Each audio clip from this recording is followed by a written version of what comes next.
The Israeli cabinet's given the go-ahead to a bill which, if passed, will put any peace resolution with the Palestinians to a referendum. Prime Minister Netanyahu's government's appealed to lawmakers, asking them to green-light the motion as soon as possible. RT's Paula Sleer explains why.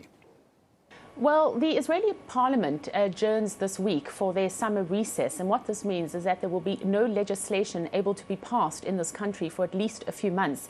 The Israeli cabinet has approved this bill that requires any future peace deal with the Palestinians to be put to a referendum. Now, the Prime Minister's office issued a statement in which it said, and I'm quoting, that it is important that on such historic decisions, every citizen should vote directly. This is not a question about supporting a Palestinian state, but what it is a question about is supporting land swaps which would affect a future Palestinian state. What we're talking about here is Jerusalem. We're talking about parts of land within the Green Line, but we're not talking about the West Bank and the settlement blocks there.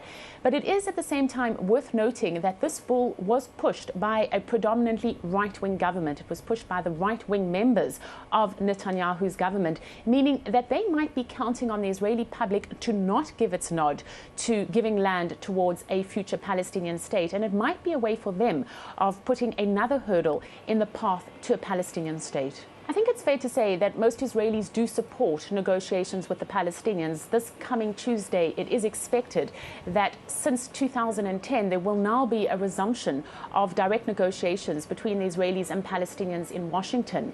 But when you talk about a Palestinian independent state, the latest opinion polls do suggest that the majority of Israelis do support the two-state solution, but only if Israel does not have to give major land swaps. And of course, that is the contentious issue. Now, the government is seeking urgent approval of this referendum bill. It is asking Parliament to fast-track its passage. We do expect that this coming Wednesday it will be brought to the Knesset for a first reading. And we'll be following how it progresses.